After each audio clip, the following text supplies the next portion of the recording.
Greetings, everyone. This is Payman Lorenzo, your host of the Leads Web Podcast. Today, I have a back-to-back of a very inspiring friend, new friend of mine from the UK, Mr. James Dakin. We had a powerful conversation 2 weeks ago, and prior to that, we had another. We're supposed to have a chat, meet and greet for half an hour. That went to almost 2 hours. There were so many things we need to talk to, and from the get-go, I knew that I had to bring him in, and I'm super happy to have him here today again. James, welcome back, my friend. Payman, thank you. It's always a pleasure. Well, it's all mine. So for people who missed it, the people who don't know you, tell us in a brief, who's James as a person, as a man, and as a human being? We're going to talk about your business later on, but as a man, as a human being, who's James? So James is a man who's grown up with a burning passion to try and help people transform their lives. From a childhood that I wouldn't wish on anybody. It happens, you know, it's not a competition. It's just what it was. But without that, I wouldn't have what I have, what I do. So it's, I was born with some gifts. I was born with some abilities. I was born into a lifestyle that encouraged me to maximize those for protection. And subsequently, they're the very same ones that now help me sort of work with people and get on the inside of the people that want to help and want to develop who they are, want to transcend where they are in their life and become something more. So my mission is to help people with their next step, you know, go from where they are to where they want to be, and then who knows? The limit is their imagination. Beautiful, love that. Speaking of that, tell us, what is your business? What is your impact in the world? So I'm a coach primarily, and that covers many sins. Because as you know, the world of coaching, everybody is now a coach, and everybody is a particular coach, and everybody is a unique coach as well. The world is, I think, almost every other person is a unique coach that's got their own way of doing things, and they're qualified and you know, I was coaching 34 years ago, before coaching was really a thing, and certainly before qualifications came out. And so, on the one hand, I've never, ever gone down the qualification route. And the gift that gave me is I've never been pigeonholed. So having grown up with therapists, counselors, and coaches in my own family, my path to coaching was very, very broad. So I've been able to coach personal and professional. And what I discovered over my life was that, certainly if you look at the corporate world, everybody wants to become better at leading, decision-making, productivity, whatever it might be. Give us the skills. And so there's a whole load of programs and courses out there designed to give you skills. And some of them are brilliant, but they don't often work. And years ago, I began to realize that there was something missing. And it's the personal belief and confidence bit.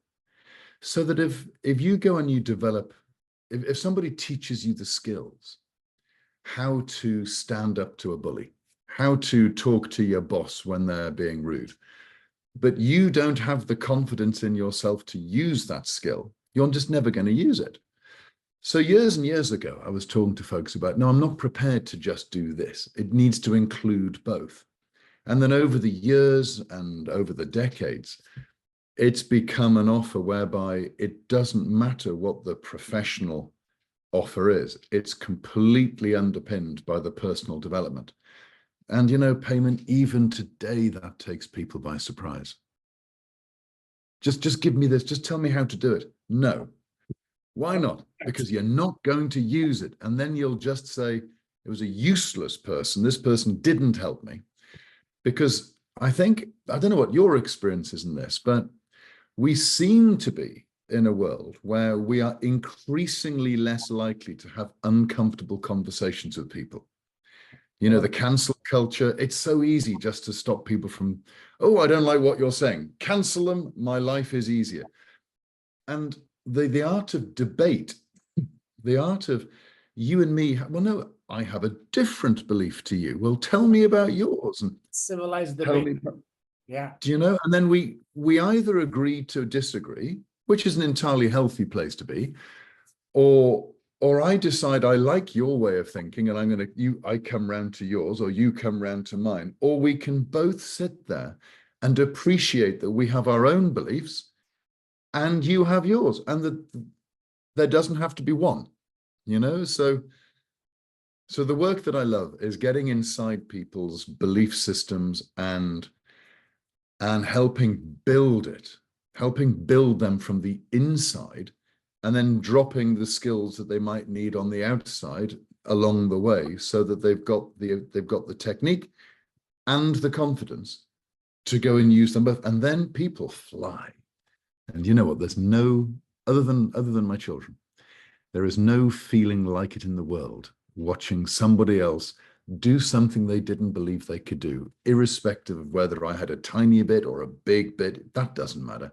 Seeing people fly and do stuff they didn't believe they could do is what it's all about. It's what gets me up each morning. It transforms my mood. It transforms my state. There's no feeling like it. I love it. Absolutely, absolutely. Before we go even deeper into that, I want to go a bit back. What's the genesis of all that? How did you learn all of those skills? Tell us, walk us through that. And was it something that, what was a turning point in your life that made you realize, hey, these are invaluable skills I cannot have to teach? Well, I suppose it's a very good question. Yeah. It's helped enormously by not having any idea what I wanted to be when I was younger. So it was like, well, I'll leave school, I'll go away for a year, I'll travel for a year, then I'm bound to know. Didn't know. Well, I'll go to university, because at the end of university, everybody knows. No idea. And so I've never had a career path like I want to be an accountant or a lawyer or a doctor or I never had that. And so I just fell into things. And I wrote a stress management, personal development, and self-awareness program when I was about 24, 25. And I mean, the bizarre, so this was one of my first experiences of something very strange happening. I was sunbathing in the garden, and I took a pen and paper out with me, which I never really do. And when I came in the evening, I had written something which I have no memory of ever writing. And I'm like going, wow, stress management, personal development, and self-awareness program. Okay, well, that's for 2 days. Okay, that's pretty cool. Where did that come from? I have no idea to this day. So I am just accepting that it was given to me, because it was the start. And I called up a nursing home where my grandfather had recently died. And they were a wonderful, wonderful people that had looked after him at the end. And one of my family members said, just give them a call, see if they're interested. So I literally called them, the lady in charge up, and I said, hello, it's me. I've got this thing. And I mean, that's how business savvy I was, Payman, at the time. I was in jeans and a t-shirt. I've got this thing, and it's to do with this. Are you interested? And she just said, yes. Can you make it one day? And I just went, I had no idea what I was doing. And it was just like, well, I can make it one day. So I made it a day, and I went and delivered it. And I'd been sent, my mother used to send me on strange courses and strange programs. Like the De Silva course was very important to me. I was about 19 when I did the Jose De Silva course, the Silva technique. Yeah. And that opened my eyes up to the world is not as we've been told it is. Our brains are not what we've been told they are. There is so much more. So that landed early with me, that there's more. And I discovered I could do weird things with my brain and with people. And just science fiction stuff that I was discovering. So expanded view of the fact that life isn't what we're told it is. Expanded view at the age of 19 that there is so much more out there in terms of what we can do with our brains and our minds. And then this ability to just go and help people who care. So the caring community that look after our eldest and our most vulnerable. I couldn't work in that environment. I found it too distressing. But what I could do is I could work with the people that work in that environment, and I could help them become stronger, healthier, happier, so they could give even more in their care. So I could help the residents have better care by working with the staff and teaching them how not to get exhausted, how not to get drained. And that's where it started. And literally things just happened along the way, which I never saw coming. And the turning point was I met, so you know how there's no such thing as coincidence. Oh, absolutely. So I'd called up someone to try to find some work, spoke to a lovely lady. There was nothing going on. She was an events organizer, nothing happening. But I then got a call from her husband that evening to say that, hello, my name is John. My wife has told me I need to call you. She's very rarely wrong. So I'm calling you, but I don't know why. And that was the start of a wonderful relationship. And we landed a major contract with Virgin Atlantic. Mm. And they wanted to have their entire culture changed, their safety culture changed, but not changing the culture of Virgin. So as my Virgin, as you know, Richard Branson, Yes. go get them, attitude of respond, react, make it happen, be exciting, go and do stuff. But we don't want to kill anyone. So can we do it safely? So is it, can you transform our safety culture, but not the culture that got us into trouble in the first place? That's what we're known for. And I discovered that what I did with people on a one-on-one or a small team, I could then apply to a company, to a global entity. And we transformed, we didn't transform it, we helped Virgin transform their safety culture globally on Virgin Atlantic. And that was a seminal moment for me, because I then realized that what I do with people, I could apply anywhere. So that was a biggie for me. Wow, beautiful. And then tell us about the current structure of your program. So that required a lot of thought. You know, people sort of often said, what do you do? And, you know, when I turn around and say, I help people like themselves, it kind of just sounds, it's like, no, in the world of big business, you work with billion-dollar companies. Yes, I do. And what do you do with them? Well, I just kind of help them do what they do, but better. And it just doesn't sound remotely plausible. It's like, no, surely there's something special. You got a magic cloak or a box of tricks, and you go, da-da, and it's not. And when I break it down, and I did for the last sort of 6-8 months, I've been really looking at all the work that I've ever done, trying to find an answer to what is it that you do, because you clearly do something amazing, because look at the results you get with all sorts of people and organizations. So there's got to be something.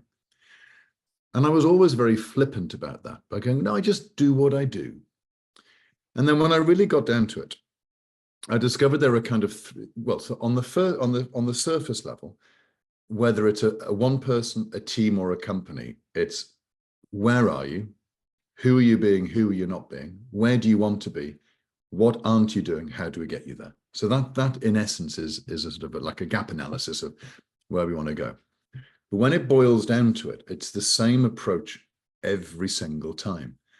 And the first step is I help people to sort of, pillar one is help people to believe in themselves.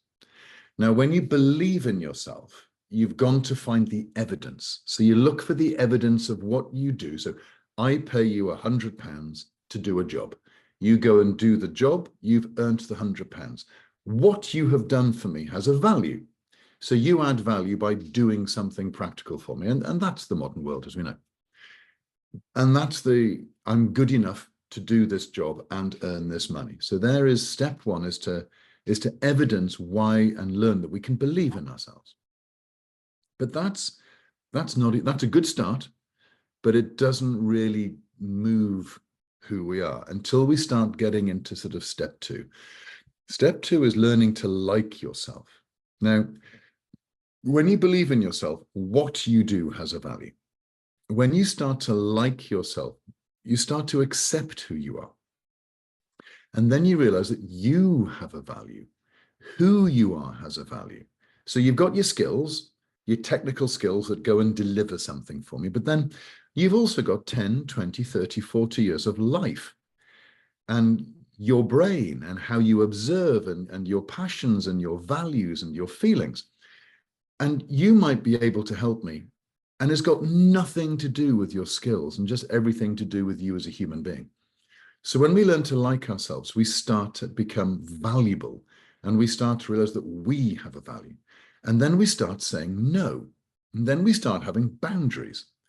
And the moment we start putting boundaries in place, it's one of the most liberating things I ever teach people to do. Say no when you mean no, and yes when you mean yes, and your life will change. Yes. And then the final step, which I think it's aspirational for all of us, is to love yourself. And that's something that I think with the greatest will in the world, we kind of dip in and out of. Oh, I love myself, but today I'm feeling crap. Oh, I'm now happy with myself.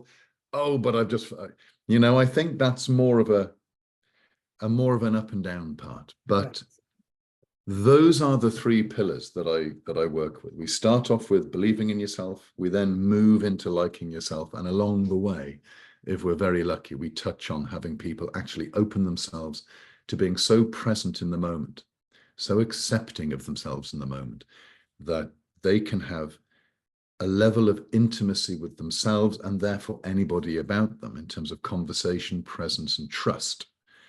That is just off the charts. And see that of those three steps, which one do you think have been, from your experience, the most challenging for people? Love yourself. Mm. Now, this also could be cultural. I mean, as you know, I'm based in the UK, Yeah. and English folk aren't famous for being very demonstrative when it comes to being loving. It's a bit unfair, but it's based on truth, I suspect. But I think if you say to someone, do you love yourself? The instant thought is, well, arrogance. I love myself. I'm amazing. Oh, you're so lucky to have me. And a lot of people think it's very arrogant, whereas actually, when I run a workshop where we open people up to that level of non-sexual intimacy, so it's deep intimacy in a very safe environment, where the men aren't scared that they're going to be misinterpreted and the women aren't scared they're going to be misinterpreted, so they can just be fully present with each other. It is one of the most cathartic things. And I see people in full body shakes because their body is in shock and it's releasing this stuckness. So I think loving yourself has got to be the single biggest challenge. Liking yourself is a challenge for a lot of folk. The ability to say no comes with guilt. Huge. Comes with fear, but it's not your job. Why don't you just say it's not my job? Oh no, I can't.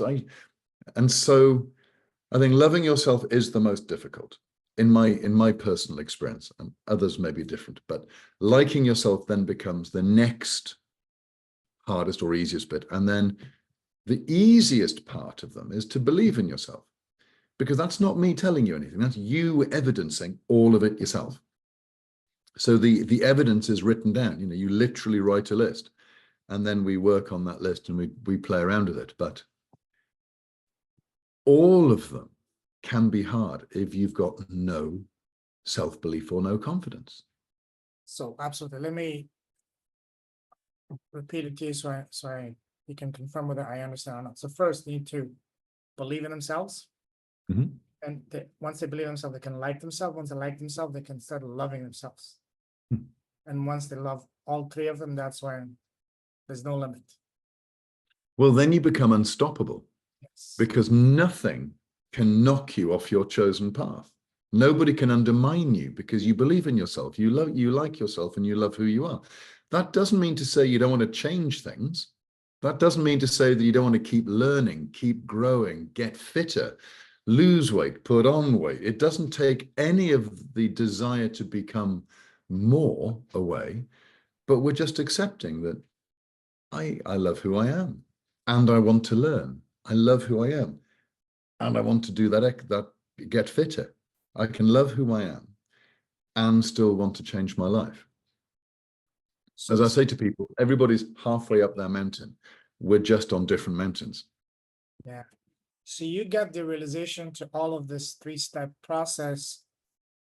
You said when you were 24, that piece of paper that almost channeled to you.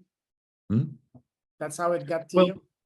I've only realized really what I do in the last 10 months. What I discovered is that that's what I've always done. I just didn't know about it. You know, I hadn't analyzed what I did. I just did what I did. It's like breathing. If I said, Payman, how do you breathe? At different times through the day, how do you breathe differently? You're going to go, I just breathe. Yeah, but how do you breathe? Well, it just goes in and out. You know, you won't have analyzed it because it's what you do. Mm. And it's exactly the same for how I've experienced life. This is just what I've always done. I discovered at a young age I was blessed with an ability to help people if they want to help themselves. And that, of course, as you well know, Yeah. is the biggest thing. And I grew up chronically insecure, chronic insecurity as a teenager. So my skills and my gifts I would use for people to like me. I can be helpful, like me. I can help you, you'll like me. And the journey for me as I've got older is to obviously no longer be chronically insecure and to learn to like who I am and to learn to love who I am, which is still a bit up and down. So I don't need to do this for people to like me anymore. It's my life mission. It's my passion. I couldn't turn it off if I tried. You know, I meet people and my kids get, oh, Dad, do you have to do it again? They weren't asking for help. Well, they were, but I could help them, so I did. Me all the time until my girlfriend proposed me the night, hey, people are not asking for you for your advice. Just let them be. But it was almost like too strong for me to resist to provide them coaching without coaching them. Hey, this is what you need to do. Shut up. They didn't ask you that. That was my girlfriend's But reaction. and I mean, they're all right because, Yeah. you know, you and I love working with people who get it, Helping who them. say, Payman, I need your help. I want your help. Will you please? I now have a burning ambition to do this or get away from this. And then you're working with somebody who's motivated to work on themselves. Exactly the same thing happens with me. You know, the difference now is that I only really work with people who are motivated to work on themselves because that's the game. Absolutely. Question for you. I wonder if you have the same reaction, the same thing as I have. When I see someone, they tell me the problem, the issue, I see it right away in my mind's eye. What is the issue and how to fix it? I see it exactly crystal clear. Do you see it also? And then, but the challenge is to make them realize, understand, hey, this is what they need to do. Do you see It's an it? interesting. Yeah. When I was younger, that's how I thought I was brilliant. And then over the years, I realized that knowing the answer doesn't make you helpful all the time because they need to find it. It's a bit like if you're hatching a chicken or you're hatching a bird and you take the egg off the shell off for it and it hasn't had to put the effort in. It loses a little bit of its life force because it hasn't had to do that. And so it doesn't always work. And the other thing I learned with a dear friend of mine, he said, James, just because you believe you're right doesn't make you right. And he said, and just because you know you're right, well, that doesn't make you right either. So whether you believe you're right or know you're right, just accept you might not be. And even if you are, they may not be wanting you to tell them.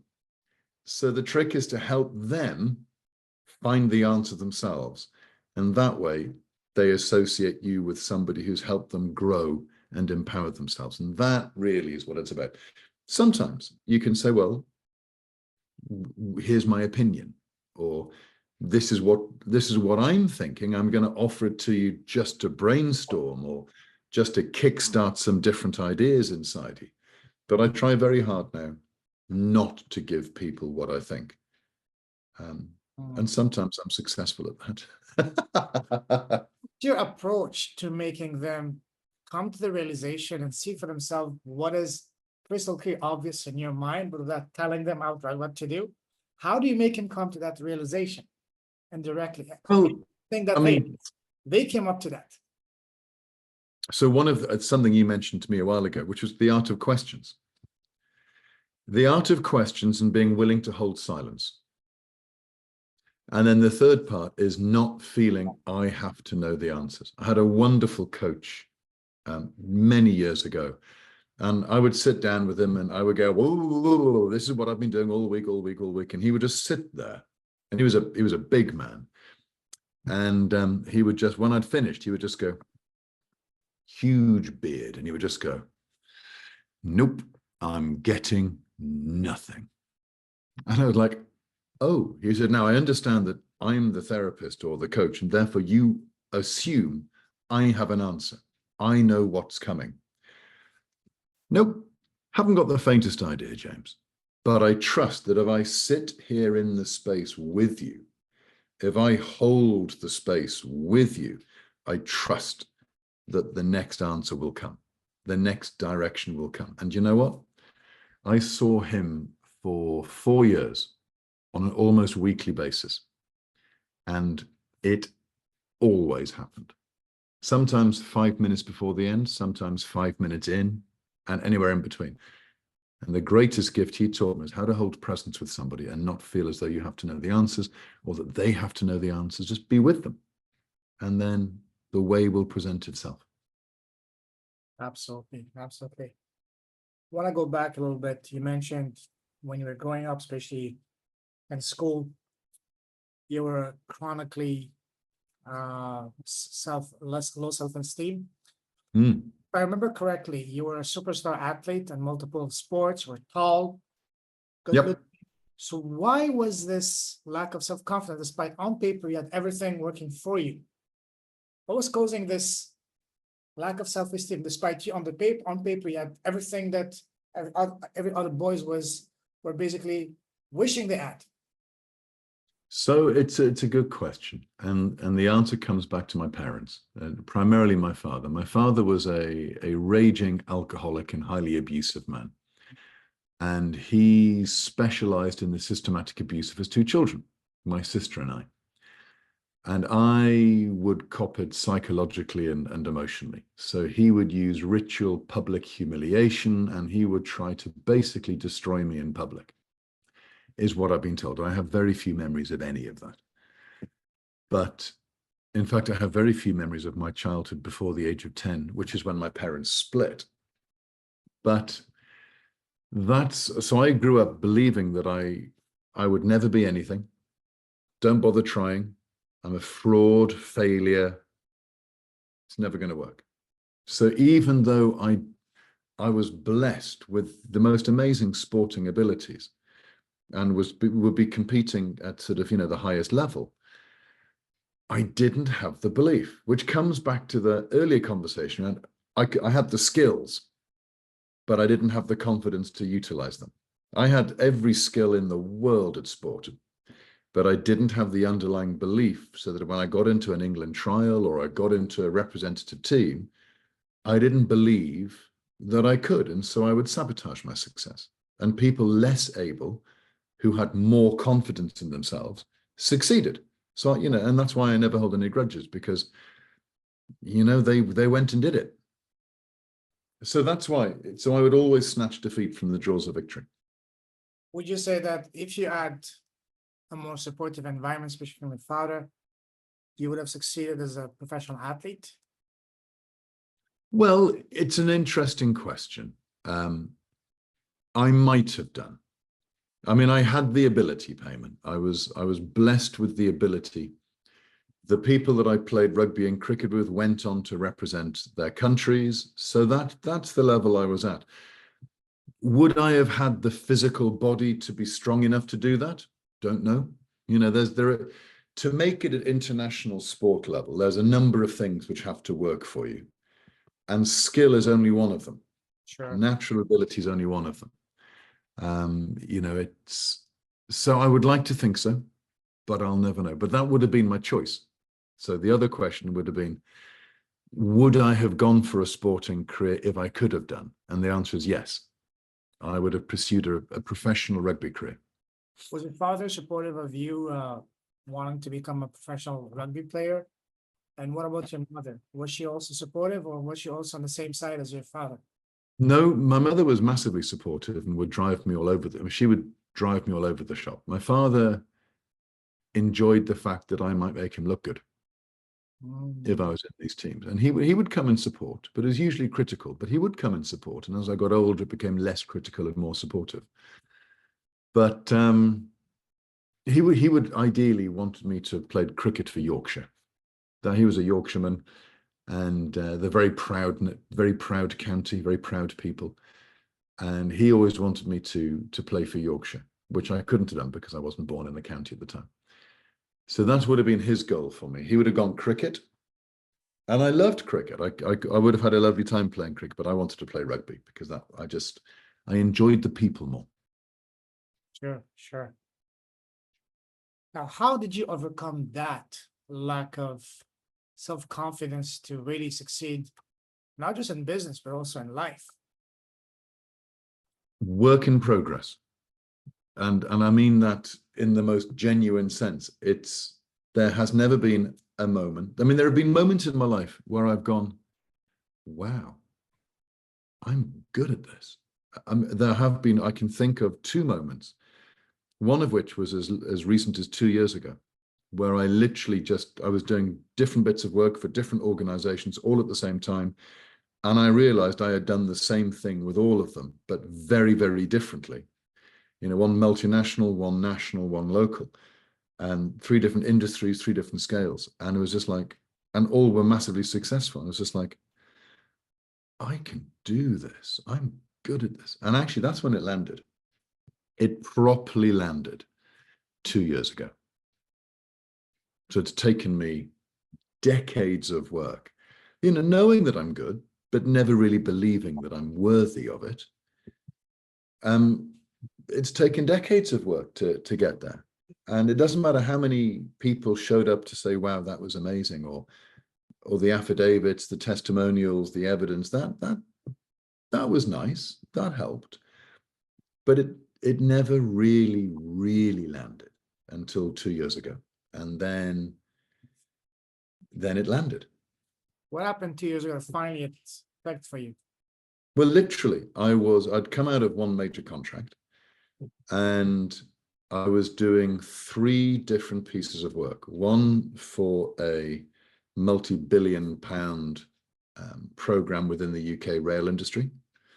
One with a multi-million-pound global leadership consultancy, and one with a local food producer who were friends of mine.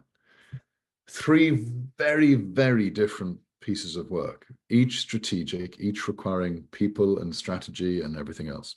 And I had 3 months where I literally, it just poured out of me, this creativity of the insights, and I just did the most amazing amount of work.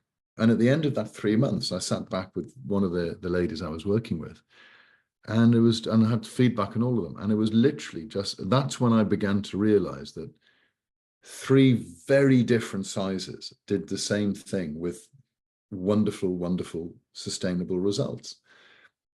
And it just, whether it was the fact that the planets arranged themselves in the right place, or the sun happened to move around, or whether it was just, a critical mass of evidence over the years and decades, and the work we all do on ourselves in this business. Whether it all just came together in that moment, I don't know.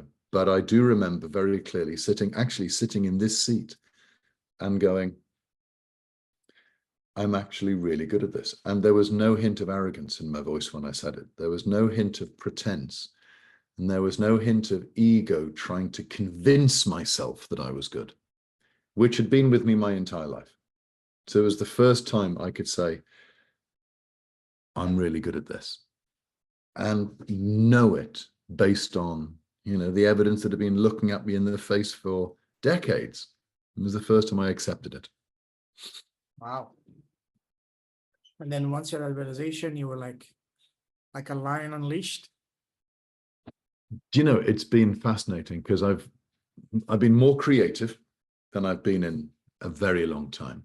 I've pursued more learning than I have done in a very long time. So in the last 10 months, I've done more learning, more courses, workshops, programs, coaching.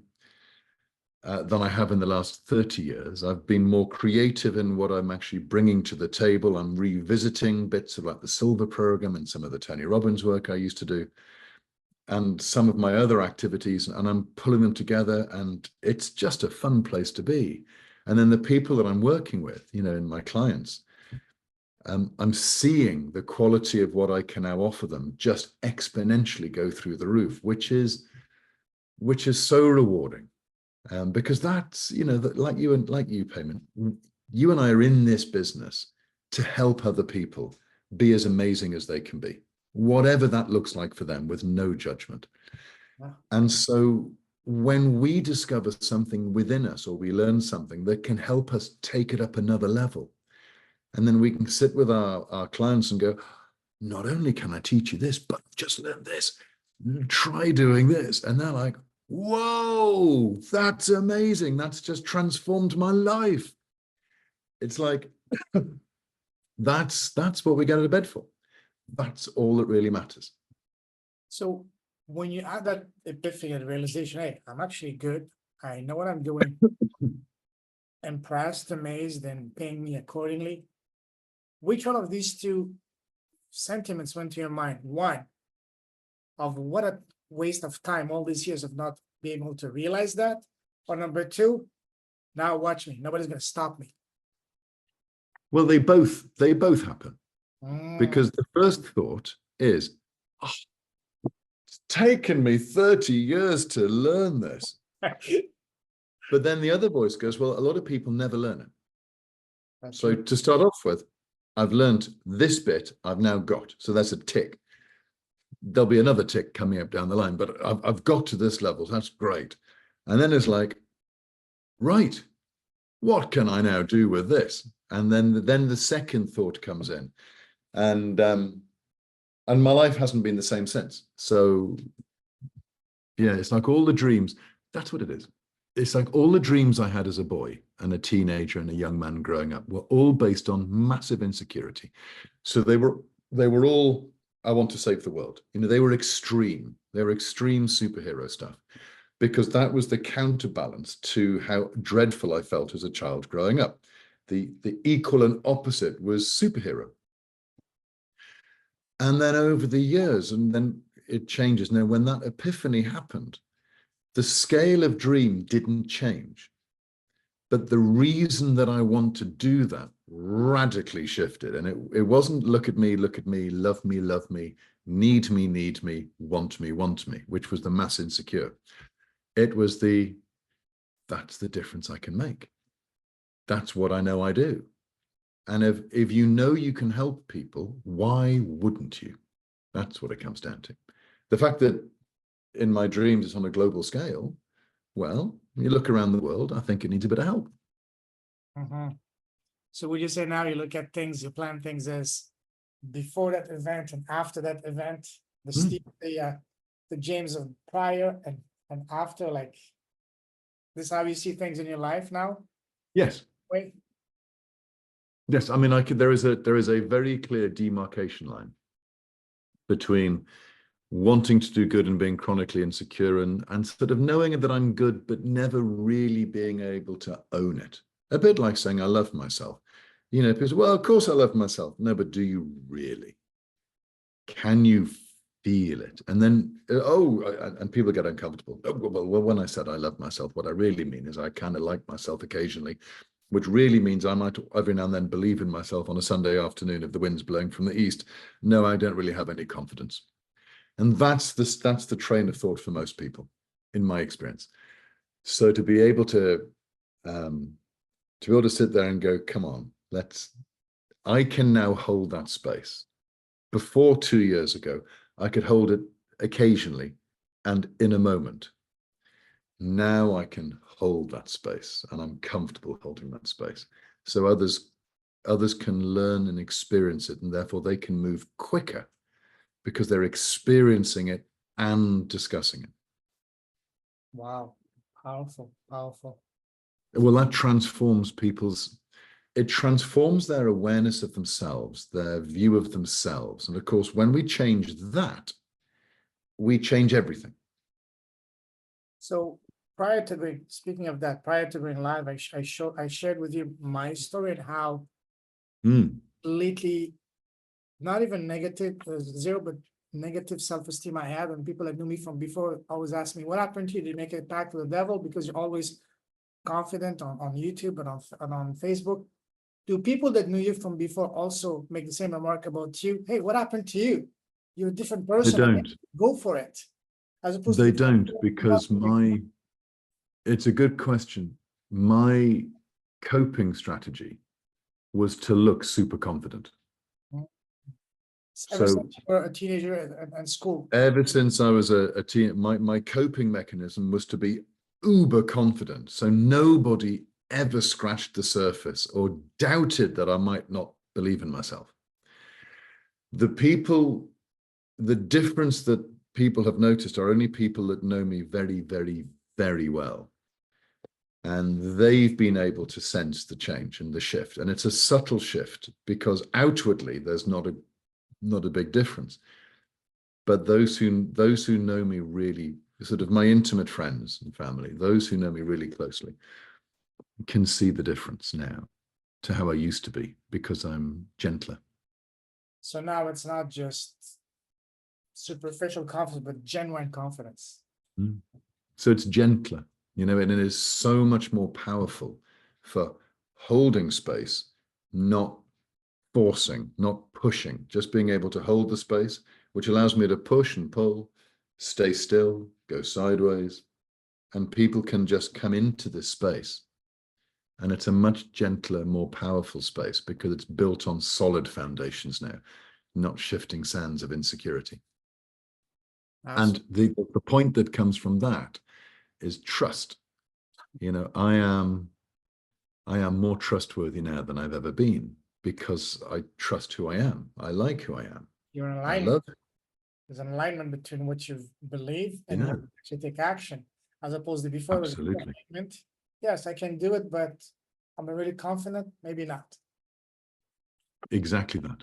So I am much more trustworthy in myself, which means that other people can now trust me more as well. So, and that's really critical for us in this line of work.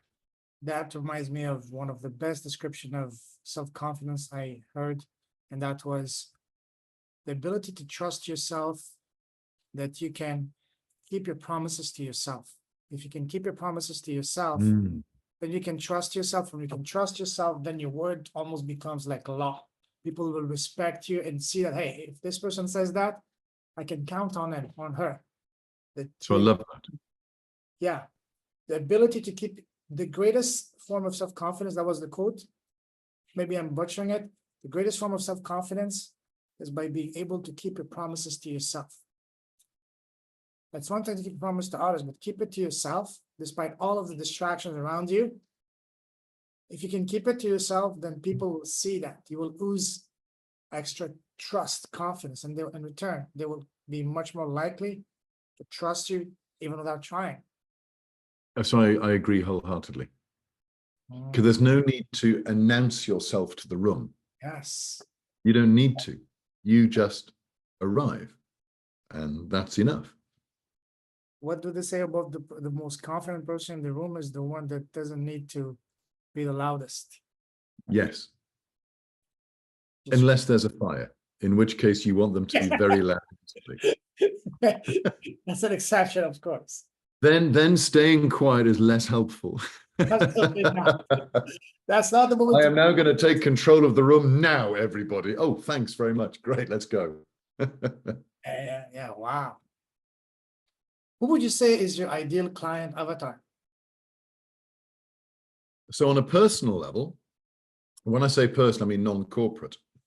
It's somebody who believes there is more to life for them than they're currently experiencing. And I don't mind what that is or where that is. That could be personal relationship. It could be with their parents, their children, themselves. It could be work. They just believe there's more to them and they would like to find out what it is. So on a personal level, now I don't mind whether they have a goal in mind or how I started out, which was this chap, my coach, said to me, where do you want to get to? And I said, I have no idea. He said, well, what do you commit to? I said, I will commit to doing whatever it takes to get out of where I am now, because it was so painful. And he said, I can work with that. I said, I'll take that. So it's to have somebody who believes that personal development is critical, that if they can develop themselves, then they can open up the world of opportunity. That's really my ideal avatar. That's my ideal client. Corporately speaking, similar. You know, it would be a board. My ideal organization would be a board or a chief exec who has decided they want to transform how their company operates, how their company leads. And they want their leaders to be able to embody this so that they can then have a ripple effect down the entire organization to create a sustainable workforce that are thrilled and empowered to be there, and to be part of a movement that motivates and empowers workforces. That'd be great. Beautiful. How long is your program? That is as long as a piece of string. Now I have programs. You know, I have a 4-session program. I have an 8-session program for different things. But you know, in this world, it's so personal that you can, you know, people can come to me and say, right, what have we got? I say, well, we can do this, this, and this. I recommend that we go for 6 or for 8 or for 2 or whatever it might be. But if you're ready, you might fly quickly and you might want to keep flying. So I have a client that I've been working with almost weekly for 10 months. And she is extraordinary. And in 10 months, she's signed her first contract with a multi-billionaire organization to make the world a better place. So that's the longest I've worked with somebody. Sometimes it can be 2, 3, 4 just to get them from A to B, to help nail the interview, to help get that job. Sometimes it's a couple. So sometimes it can just move around their family domestic situation. So it might ebb and flow a bit over 2, 3, 4 months, but it's not as regular because they can't. So I will flex accordingly. So whilst I have set packages that people can buy, it's not really that kind of business. Share with us. Would love to hear an example of the most remarkable transformation you've helped achieve one of your clients. You mentioned this lady, but is there any others you would like to mention? Well, she was amazing. She is amazing. And literally went from full-time employment, wanted to set up her own business, was setting up her own business, but didn't really have the confidence that she was worth it and didn't really know what to do. I didn't know that she was one of the world leaders in her field when I began coaching. I discovered that almost by accident along the way and was like, well, what do you mean? That's amazing. So to work with her as she's gone through so many iterations of herself has been an incredible blessing and honor for me. And to witness her make the change, because she's worked her socks off in terms of stepping up to be where she is now, is an absolutely extraordinary situation. There was another one that was a couple, a very successful couple, long-term married, beautiful people they were American. And they came on one of my workshops where we were holding intimate connection on a non-sexual intimacy. And it was basically how to hold real presence and be fully present with another. And at the end of the exercise, they did it as a couple. So you would practice with other people, and then they eventually came back together. And they came up to me afterwards and they said, we didn't know that we had lost this level of connection. We always knew we loved each other, and there was never an issue that, but this has just shown us that we've not been with each other. We've been with each other, but we've not been with each other. And that transformed their marriage again. And that, there's a teenage child involved, and they get a mum and dad that are so much more loving, equally hardworking, remarkable people. And that, so two very, very different examples of how helping people transform what's inside can make a huge difference to their personal, professional, private lives. Beautiful, beautiful. How are you getting your clients so far?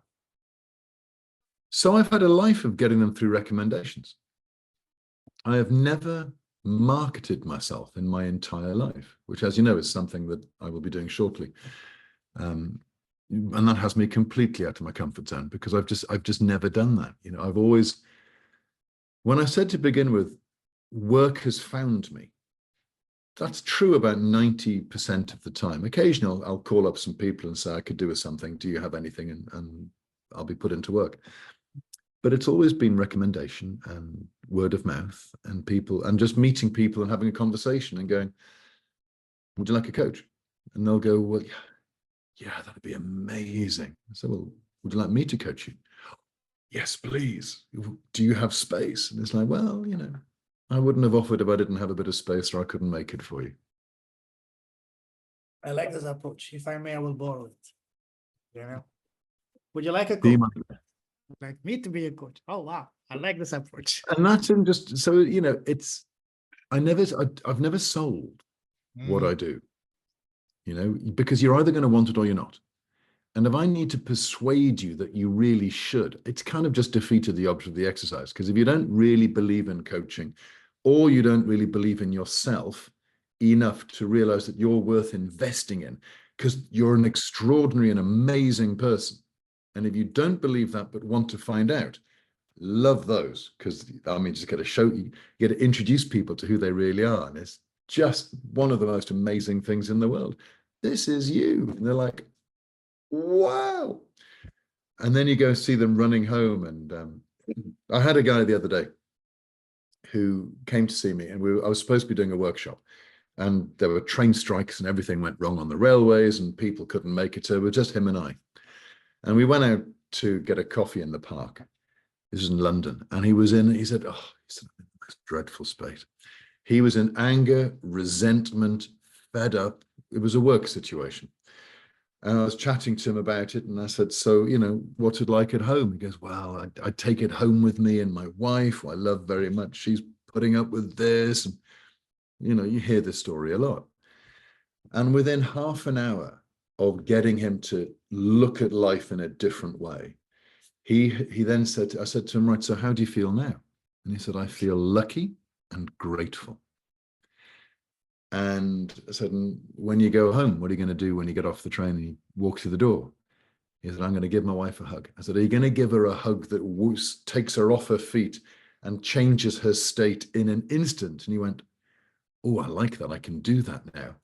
So that's what it's about, helping him get his head sorted out around work, helping him change his state so he looks at things differently. It doesn't change the situation he's in, but it makes a radical difference as to how he experiences it, and then the actions he's going to take to do something about it, which is going really well for him. But then I can track that to going home and picking up his wife, who's been, bless her, coping with him, I think is probably the best description, for a little while. And then for her to get a reward of just being lifted off her feet and spun round and owned and hugged and loved and thanked and appreciated and valued in the moment, just going to help somebody have a wonderful weekend. Absolutely. Wow. Love that. Love that. Amazing. Let's wrap this call, and to finish it off, I'd like to ask you a series of rapid fire questions on advices. Sure. Ready? What would you say has been the best piece of advice you received so far in your life?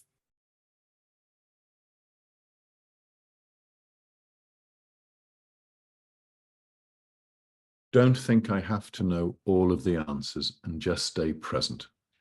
Love that. What would you say has been the worst piece of advice you've received so far? Try and come up with all the answers all of the time. No, the worst bit of advice I have ever had, as any teenager will attest, is when someone like your mother goes, just be yourself. Because Mhm. you've got no idea who that is. Your hormones are raging, your insecurities are rampant, and you think you're a completely worthless piece. Just go be yourself. That, I think's the best and worst piece of advice anyone could give. Absolutely. Imagine that you're blessed with a time machine and you could go back in time and sit face to face with 18-year-old James. What's the number one piece of advice you'd give to him, knowing all that you know now? Oh, that's a great call.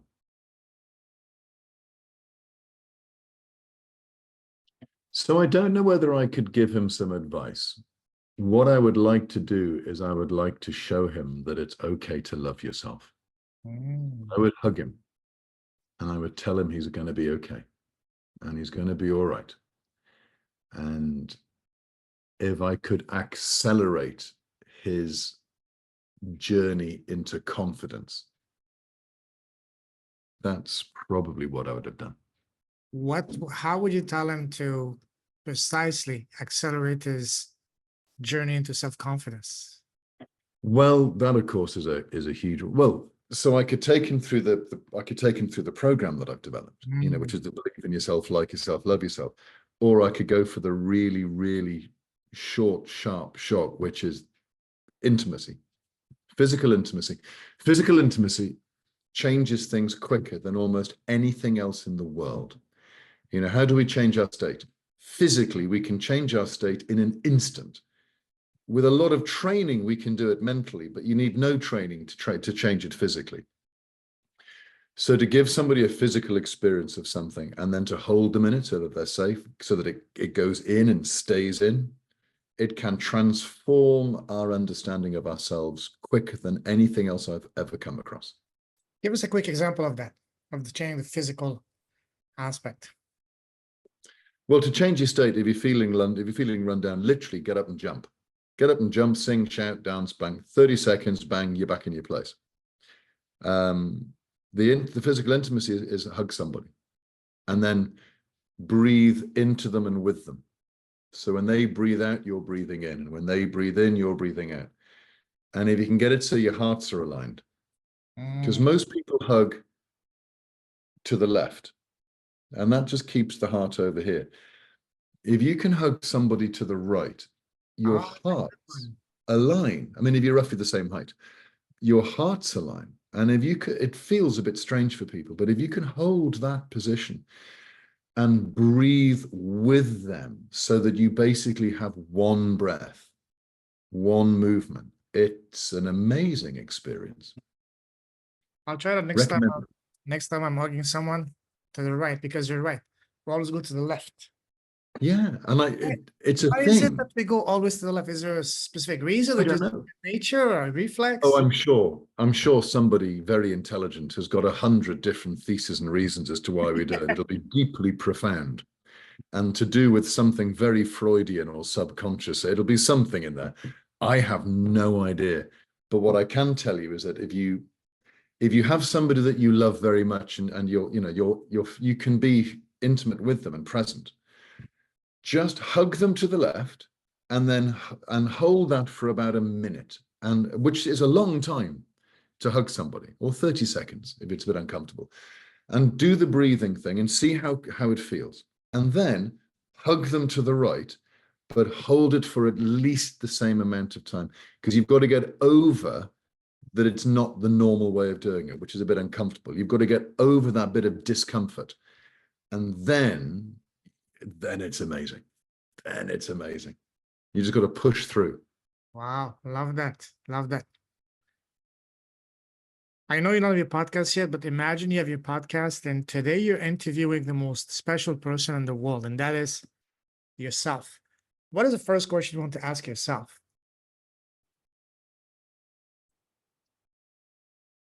The first question that came to mind is, how the hell did you get here? What's gone wrong? What would I ask myself now? Tell me about yourself. What do you love? And What do you love about James? What do you love about being James?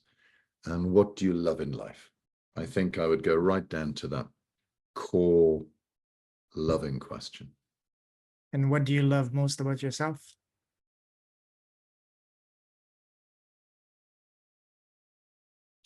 That I have an endless and depthless capacity to love others.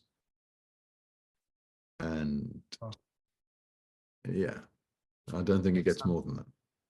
Beautiful. The last question I ask my guests, and that's my favorite question to ask, and that is, what is the smallest thing you've done? And by small, I don't mean something small, I mean the one thing that has had the greatest, deepest, most profound transformational effect in both your life and business. For example, for me, it's been starting my podcast. What about you, James?